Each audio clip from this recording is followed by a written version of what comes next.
Bukod sa ihawan sa kalsada, bahagi rin po ng Bangus Festival 2012 ang beauty pageant na binibining Bilbilin kung saan lumahok ang ilang bigating babae. Nariyan din ang isang palaro kung saan bida ang mga chikiting. Makibalita tayo kay Mav Gonzales.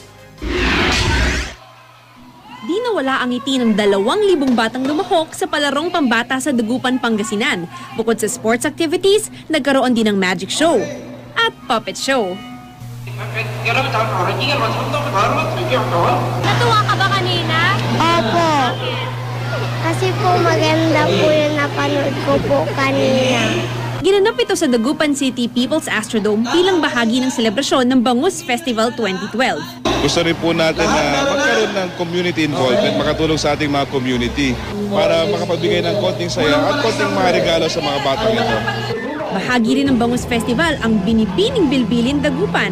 Rumampa ang mga voluptuous beauties. Kanya-kanyang pambato ang mga manonood. Pinatunayan ng mga kandidata na hindi lang sexing katawan ang pwedeng maghari sa entablado. Kung kaya ng iba, kaya din naming rumampa ng kagaya nila na maging sexy din sa isang entablado.